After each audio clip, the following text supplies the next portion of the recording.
अशोक छावड़ा जी मौजूद है, भाई मनीष सैनी जी, वार्ड नंबर 1 के पूर्व प्रत्याशी प्रेम रोलन जी, भाई अरुण कौशिक जी पूर्व पार्षद, भाई अंकित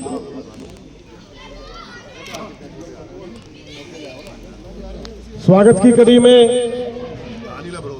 अनिल अब्रोल जी इधर आ जाओ, ऊपर से लगा लो आप इधर आ जाओ।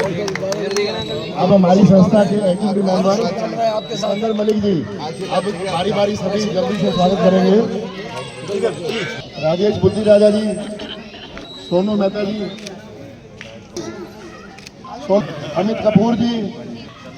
अब हमारे यहाँ पंजाबी गौरव संघ के भी कुछ साथी आए हुए हैं, कृपया उनके 2 मेंबर्स आगे आए और स्वागत करें। आओ भाई साहब। तो सुजान सिंह पार्क एसोसिएशन के शशि जी, दीवान जी, दीवान जिंदाबाद, कमल दीवान जिंदाबाद, कांग्रेस पार्टी जिंदाबाद। सारे जो मेंबर्स और जितने RWOs आए हैं, सारे मेरे बुजुर्ग, मेरे साथी, सम्मानित मंच, आज की सभा में आए पिता तुल्य बुजुर्गों, माताओं, बहनों, नौजवान साथियों और प्यारे बच्चों, सबसे पहले आप लोगों का बहुत बहुत धन्यवाद। आप समय निकाल के यहाँ पे सुनने आए, और दूसरा लेट आने के लिए हाथ जोड़ के माफ़ी। कुछ हो जाता है चुनाव के टाइम पे, कुछ परिस्थितियाँ ऐसी बन जाती हैं, लेट हो जाते हैं, कोई ना कोई कारण बन जाते हैं। वाली 2 मार्च को जो है सोनीपत नगर निगम में मेयर का उपचुनाव है, और कांग्रेस पार्टी ने मुझे यहाँ से प्रत्याशी बना के भेजा है। तो यहाँ मैं आज वोट की अपील करने आया हूँ। आप लोगों को पता है कि सोनीपत नगर निगम क्या हाल में है, कितना लोगों को जो है तकलीफ दी जा रही है। लोगों को प्रॉपर्टी आईडी के नाम पे, फैमिली आईडी, हाउस टैक्स और जो नई बिल्डिंग्स बनती हैं उन पर सील लगाई जाती है। लोगों को परेशान कर रखा है बहुत ज़्यादा। क्यों कर रखा है? क्योंकि भ्रष्टाचार है। भ्रष्टाचार पे लगाम लगाने वाला कोई नहीं है। ऊपर से नीचे तक भ्रष्टाचार फैला हुआ है। आज सड़कों का हाल देखिए। हम बोलते हैं कि हम विकसित देश है। एक विकसित देश में कई कॉलोनी में, आज मैं गया एक कॉलोनी में, तो वहाँ पे उन्होंने पानी दिया पीने का, इतना खारा पानी था, मेरे पास शब्द नहीं है बोलने के लिए कि मेरा मुंह का स्वाद कैसा बदल गया एकदम से। तो ये जो मूलभूत सुविधाएं ना, सबसे पहले ये देनी चाहिए हमेशा सरकार को, निगम को। सड़कें, पानी, सीवरेज, और जो परेशानियां करी जाए, जो लोगों को परेशान किया जाता है नगर निगम में, प्रॉपर्टी आईडी के नाम पे ठगा जाता है, फैमिली आईडी के नाम पे ठगा जाता है, अनेकों मुद्दे हैं। मतलब आप मुद्दे गिनाने लगूंगा तो थक जाऊंगा, एकदम शाम हो जाएगी, परेशान हो जाऊंगा, खुद ही परेशान हो जाऊंगा, इतने मुद्दे हैं। जहाँ जहाँ जा रहा हूँ लोग क्यों कितने परेशान हैं, कितने दुखी हैं, लेकिन ये जो सरकार है आंख बंद करके बैठी है। दूसरी तरफ से हमारे प्रतिद्वंदी जो भाजपा की टिकट से लड़ाई जो चुनाव लड़ रहे हैं, जैन साहब, वो 5 साल एमएलए रहे, 5 साल मंत्री रहे, और इतना बढ़िया उन्होंने काम किया सोनीपत के लिए कि 2019 में सोनीपत की जनता ने उनको 29,000 वोटों से हरा दिया। इतना बढ़िया काम किया उन्होंने। उन्होंने सारे मेरे बुजुर्गों को, मेरी बहनों को खजूर खिलाए, मीठे मीठे एकदम से, बड़े मीठे मीठे खजूर खाए थे ना सबने। अंकल जी खाए थे, नहीं खाए थे? बढ़िया थे ना खजूर।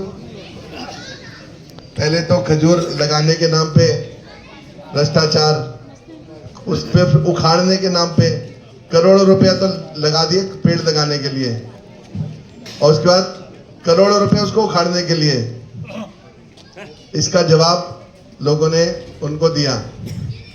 मेरे स्वर्गवासी पिताजी जो यहाँ से 2 बार के विधायक रहे, आप लोगों ने जो है उनको आशीर्वाद दिया, उनको प्यार दिया, और उन्होंने भी जब तक जिंदा रहे सोनीपत की सेवा करते रहे, समाज की सेवा करते रहे, कभी पीछे नहीं हटे। तन मन धन से लगे रहे सोनीपत के लिए। हमेशा बोलते थे सोनीपत का मैं ऋणी हूँ, सोनीपत ने जो मुझे इतना इज्जत प्यार दिया मैं कभी मरते दम तक नहीं भूलूंगा। तो 10 साल वो एमएलए रहे, विधायक रहे, और हमारे जो जैन साहब हैं ये 5 साल विधायक रहे, 5 साल मंत्री रहे, और मंत्री भी ये रहे जिसके जो है नगर निगम जिसके अंडर आता है, यूएलबी जो है मिनिस्ट्री इनके पास थी। तो 10 साल का मेरे पिताजी का रिपोर्ट कार्ड उठा के देखिए, और 10 साल जो हमारे मंत्री और एमएलए रहे इनका रिपोर्ट कार्ड उठा के देखिए। सरकार भी इनकी थी, सब कुछ था, लेकिन इन्होंने कभी काम नहीं किया, सिवाय भ्रष्टाचार के कुछ नहीं किया। आप सब लोग जानते हैं, बोलता कोई नहीं, लेकिन अंदर से सबको पता है, सब बुद्धिजीवी पढ़े लिखे लोग बैठे हो आप लोग यहाँ पे, बोलता कोई नहीं। तो ये आप लोगों ने चुनाव करना है कि किसको वोट देना है। लेकिन आज इस मंच के माध्यम से मैं एक चीज जरूर आपसे वादा करके जाऊंगा, जैसे मेरे पिताजी ने, स्वर्गीय पिताजी ने कभी भ्रष्टाचार नहीं किया, मैं भी कभी जिंदगी में भ्रष्टाचार नहीं करूंगा, कभी नहीं करूंगा। ना उन्होंने कभी 1 रुपया खाया, ना मैं कभी 1 रुपया खाऊंगा किसी का। मेरे पिताजी तो अपनी तनख्वाह भी जो है 1 रुपया रख के सारा कुछ लोगों पे खर्च देते थे, समाज के लिए खर्च देते थे, वो कर देते थे। तो अब आप लोगों ने चुनाव करना है, आप लोग समझदार हैं कि जिनका आप कार्यकाल देख चुके हैं पहले 10 साल, और मैं मेरे पिताजी की तरफ देखिए, तो मैं ज़्यादा आप लोगों का समय नहीं लूँगा। आपको सिर्फ ये बोलूँगा कि ये जो है उपचुनाव है 9 महीने का, और 9 महीने में एक चीज़ और बड़ा क्लियर मैं बता के जा रहा हूँ, हर सभा में बोलता हूँ कि देखिए 9 महीने का समय मिलेगा। ऐसा कोई भी मैं झूठा वादा नहीं करूँगा, मैं सारी सड़कें ठीक कर दूंगा, सारा पानी का सिस्टम ठीक कर दूंगा। हाँ, इतना काम जरूर करूंगा 9 महीने में, सोनीपत में इतना काम जरूर करूंगा कि 9 महीने बाद दोबारा आपसे वोट मांगने आऊं तो सिर उठा के आऊंगा वोट मांगने, सिर झुका के नहीं आऊंगा कभी वोट मांगने। इतना वादा जरूर करूंगा। ज्यादा झूठ बोलना अच्छी बात नहीं होती है, झूठ तो बोलना नहीं चाहिए। जो है सच बोलो, कि मैं बोलूँ आज मैं ये भी कर दूंगा, वो भी कर दूंगा, बड़े बड़े वादे करूं जैसे जैन साहब कर रहे हैं, मैं नहीं करूंगा। तो ज्यादा आप लोगों का टाइम नहीं लेते हुए आपसे हाथ जोड़ के अपील है कि ये आने वाली 2 तारीख को हाथ का निशान है, 1 नंबर का बटन है। आप मुझे आशीर्वाद दीजिए, मुझे कामयाब कीजिए। आपके बीच भाजपा वाले भी आएंगे और आपसे डबल इंजन ट्रिपल इंजन की बातें करेंगे कि पैसा कहाँ से आएगा, केंद्र सरकार नहीं देगी, हरियाणा सरकार नहीं देगी। तो आपको मैं बता दूं, ये जो है जो सोनीपत नगर निगम है, ये अपने आप में समर्थ है खर्चा करने के लिए। बहुत पैसा है, इसको ना केंद्र से पैसा आता है ना स्टेट पैसा देती है। हम लोग जो हाउस टैक्स भरते हैं, जो बिल्डिंग बनाने के परमिट के पैसे होते हैं, टोल टैक्स होता है, और अनेकों टैक्सेज हैं जिससे आते हैं, और कई 100 करोड़ का बजट है। बस आपको चाहिए क्या, आपको एक अच्छा मेयर चाहिए जो आपके लिए काम कर सके।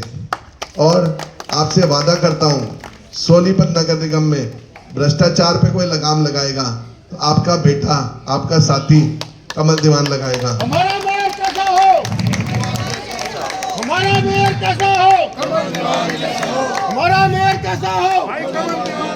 तो बस मुझे आपका आशीर्वाद चाहिए, आपका प्यार चाहिए। आपका एक एक वोट जो है बहुत कीमती है सोनीपत को आगे बढ़ाने के लिए, सोनीपत में विकास करने के लिए।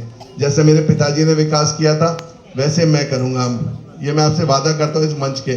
9 महीने का टाइम है, उसके बाद दोबारा आऊंगा। उसके बाद आप सोच सकते हो 5 साल का तो समय है नहीं, तो 9 महीने में